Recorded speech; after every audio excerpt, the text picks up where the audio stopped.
সামনে একটা লড়াই আসবে এই দেশের মাটিতেই। এটা আমাদের ভবিষ্যৎবাণী না, এটা আমাদের দূরদর্শিতার আলোকে বলছি। একটা তো লড়াই দেখছেন প্রকাশ্য কুফুরির সাথে তাওহীদের লড়াই, একটা লড়াই দেখছেন না, প্রকাশ্য কুফুরির সাথে কিসের লড়াই?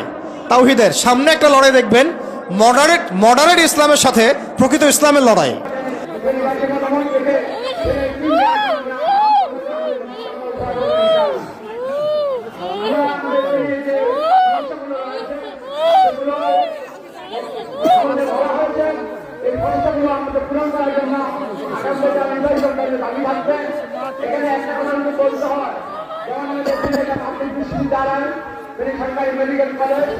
মডারেট ইসলাম মানে সুশীল মার্কা ইসলাম, বুঝেন নাই?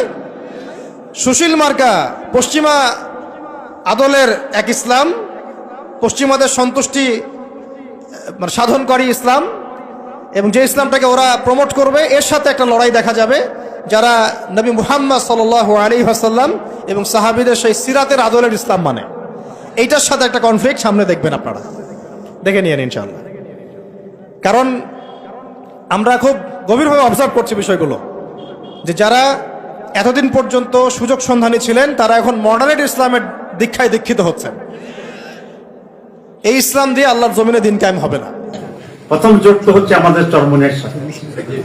তো আমেরিকান এমবাসিতে আমি গেলাম, বলো যে তোমরা তো মৌলবাদীদের সাথে আসো, এটা কেমন কথা? আমি বলছি এটা কোনো অসুবিধা নেই, তাদের ভিতরে যে কিছুটা এক্সট্রিমিজম আছে আমরা ওদেরকে ওইখান থেকে দূরে আনতেছি। বলে যে তাই ঠিক আছে। ইসলামে আল্লাহর জমিনে দিন কায়েম করতে হলে সাহাবীদের ইসলাম নিয়ে আসতে হবে বাংলার জমিনে। আমরা ইসলামী আন্দোলন প্রথম ইসলামের পক্ষে একটা বাক্সের ঘোষণা দিয়েছিলাম, কিন্তু আমাদের শরিকরা বলছে আমরা ক্ষমতায় গেলে শরিয়া আইন বাস্তবায়ন করব না। আমরা জাতির সাথে প্রতারণা করতে পারি না, জাতির সাথে প্রতারণা করতে পারি না, অস্পষ্ট কথা নেই। আমরা ক্ষমতায় গেলে কোরআন ও সুন্নাহর আইন পাশ করব।